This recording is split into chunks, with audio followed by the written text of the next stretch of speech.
3 years ago, my friend Darren and I went on a road trip across the state. It was supposed to be a fun adventure, just 2 guys, some good music, and the open road. But what happened that night still keeps me awake sometimes. It was nearly midnight when we realized we were running on empty. The road stretched endlessly in both directions, and we hadn't seen a gas station or a motel for miles. We were both exhausted and just needed a place to crash for the night. That's when we saw it. A faded, flickering neon sign on the side of the highway. The word motel glowed weakly against the dark sky, the vacancy light still on. Something about it felt off. The building itself was old and crumbling, the parking lot cracked and littered with fallen leaves. A single streetlight in the lot flickered on and off, barely illuminating the entrance. But we were desperate. We pulled in and walked into the dimly lit lobby. A frail old man sat behind the desk, his skin pale and wrinkled. His eyes were watery and distant, like he wasn't really there. "Room for the night?" I asked. He didn't speak, just slid a dusty key across the counter. "Room 203. The place reeked of mildew and something else. Something stale, like old, rotting wood. The hallway lights flickered, casting long, eerie shadows as we walked to our room. The doors on either side were closed, but I swear I could hear faint noises behind some of them. Whispers? Breathing? It was hard to tell. The room itself was about as bad as you'd expect.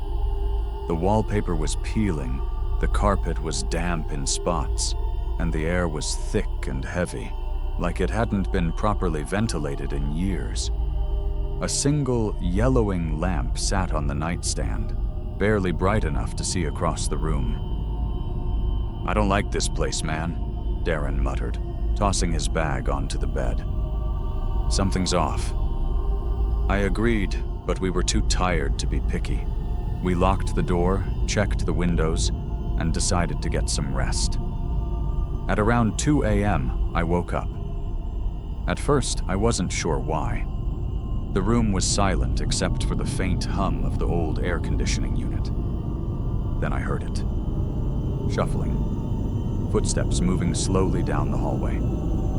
I held my breath, listening closely. The steps were deliberate, almost cautious. I turned my head slightly. Darren was still asleep. Then came a knock. 3 slow, heavy thuds. My breath caught in my throat. I sat up, my heart pounding. I stared at the door, half expecting to see a shadow beneath it. I quietly got out of bed and tiptoed to the peephole. The hallway outside was empty. Then the doorknob turned. I had locked it. I backed away, every nerve in my body screaming. The knob twisted harder now, the knocking growing more violent.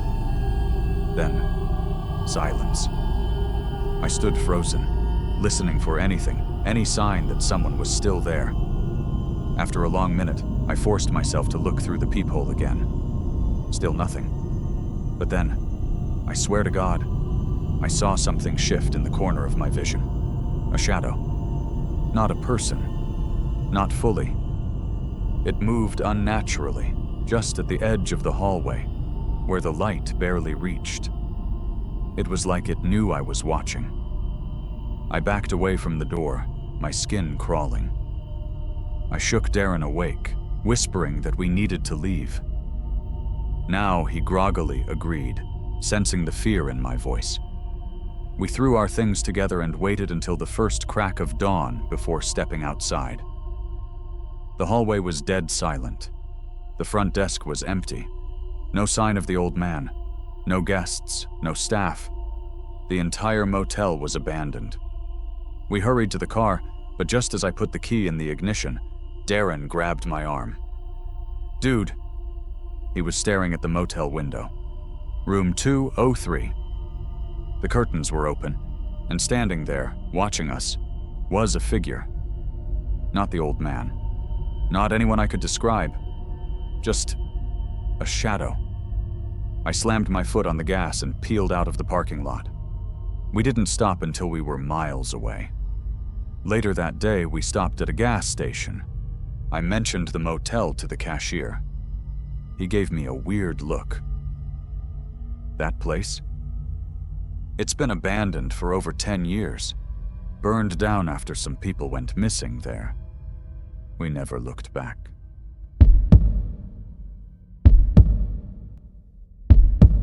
It was the middle of summer when my cousin Alex asked me to house sit while he was out of town.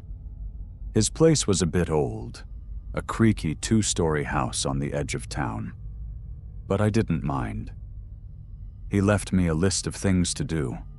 Feed the dog, take out the trash, water the plants, and most importantly, never open the attic. That last rule felt weird. I even asked him about it before he left, half laughing, thinking he was trying to mess with me. But Alex just gave me a long, serious look and said, "Just don't open it, no matter what you hear." I figured the attic was either full of old junk, or maybe even something embarrassing he didn't want me to see. Either way, I didn't really care. It was just a few days, and I had no reason to go up there. The first night was unsettling, but not because anything happened. It was just too quiet. The silence felt unnatural. Even the dog, a normally energetic golden retriever, refused to leave my side. He stuck close to me all night, refusing to go upstairs. At one point, I even tried leading him up to my bedroom, but the second we reached the stairs, he let out a low, trembling whine and backed away, tail tucked between his legs.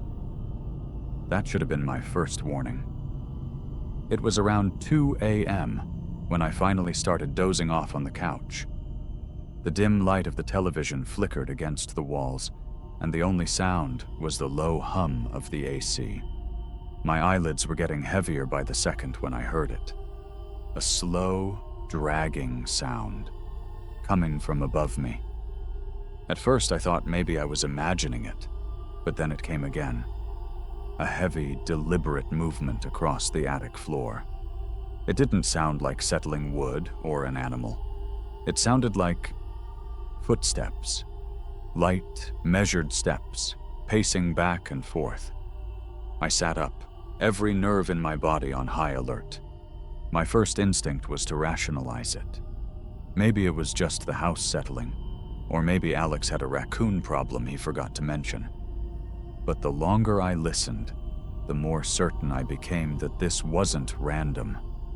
The steps were too precise, too human. Then, the pacing stopped, and the floorboards above me creaked, as if whatever was up there had just stopped directly over where I was sitting. A cold shiver ran down my spine. I swallowed hard and reached for my phone. I opened the flashlight and, against every ounce of my better judgment, crept up the stairs. The attic door was shut, just like Alex had left it. But the dust-covered doorknob, it was turning. Not violently, not in a way that seemed like someone was trying to force it open. Just a slow, deliberate twist, as if whatever was on the other side was testing it, waiting. My breath caught in my throat. I stepped back, pulse hammering. The knob stopped moving, but I felt something behind that door. Something waiting, watching. Then, a soft, barely audible whisper came through the wood. "Let me out." I bolted.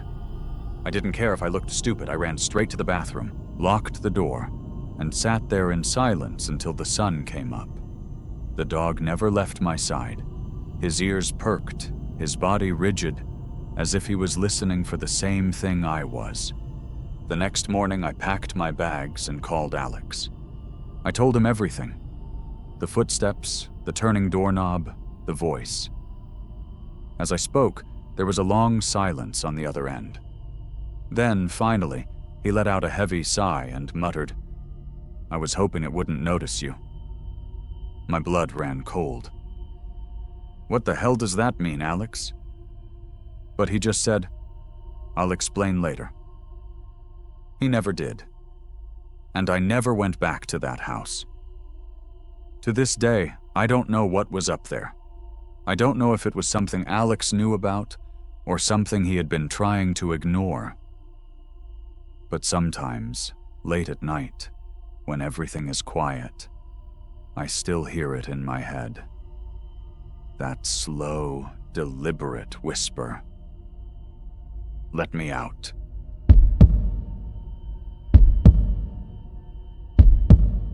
Last winter, I was dog-sitting for my neighbors while they were on vacation. They had a nice, quiet house in the suburbs, the kind where nothing ever happens. The house was older, with wooden floors that creaked under the weight of even the smallest movement, and large windows that overlooked the street. It felt cozy, but at night, with the wind howling outside and the occasional flicker of the streetlights, it took on an eerie silence. The first night passed without incident. I fed their Labrador, Milo, took him for a short walk around the block, then settled in on the couch to watch a movie. The house made its usual settling noises, wood shifting, the wind rattling a loose window pane, but nothing out of the ordinary. But on the second night, something changed. It started just past midnight. I had just finished a movie when I heard it, knocking. Slow, deliberate knocks, not frantic, not hurried, just steady. Like someone wanted me to know they were there but weren't in a rush to get my attention. Knock, knock, knock. I muted the TV and listened, heart beginning to thud. I walked cautiously to the front door and peered through the peephole.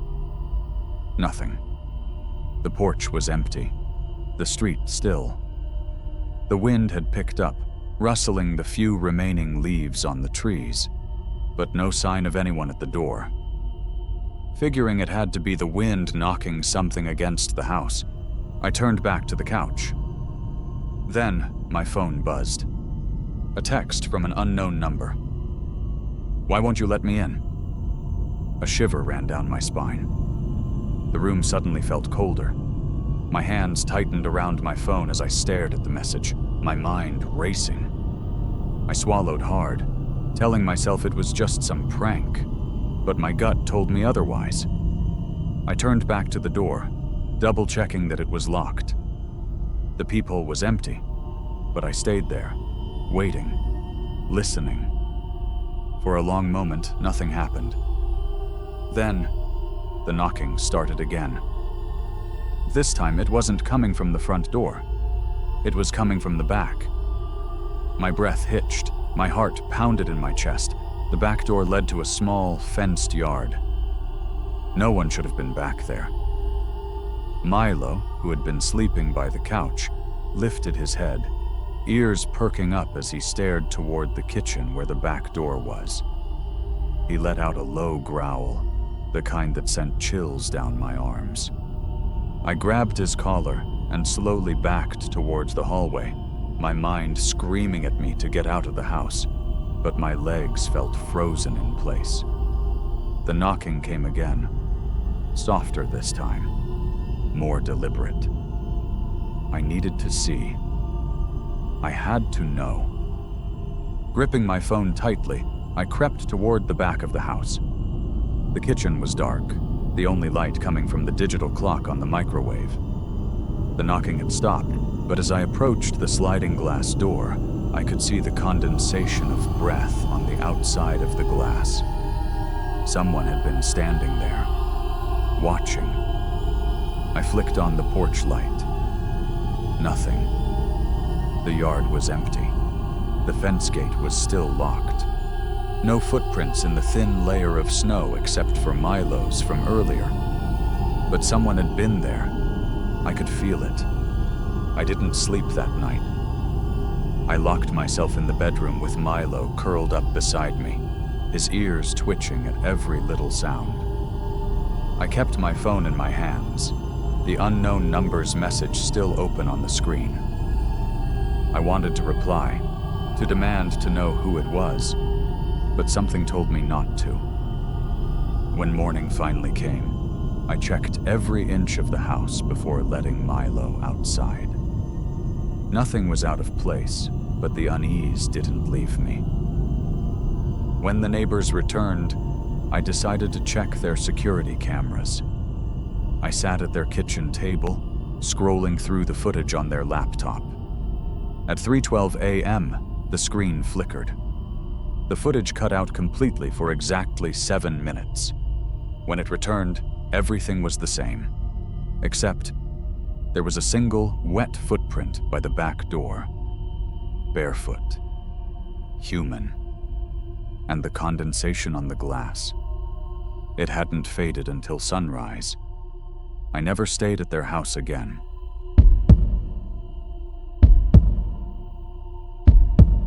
My friends and I explored the woods behind our neighborhood.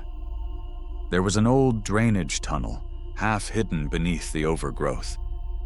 It always gave us an uneasy feeling, but that only made the dares more exciting. We'd see who could step in the farthest before chickening out. No one ever made it more than a few feet. One night, my friend Jake and I decided to go further than anyone before. Armed with flashlights, we ventured deep into the woods until we reached the tunnel. The air inside was thick with moisture, unnaturally cold for a summer night. The walls were covered in strange symbols, scratched deep into the concrete. Some looked ancient, while others seemed fresh, as if someone had just carved them. We pushed on, our footsteps echoing as we walked. About 50 feet in, we saw something we couldn't explain. A small wooden door built into the side of the tunnel. It shouldn't have been there. The tunnel was solid concrete. There was no reason for a door, yet it stood there, slightly ajar. The wood looked old, the hinges rusted. A faint, musty smell seeped from the crack in the doorway.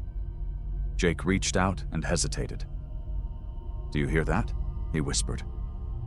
I listened.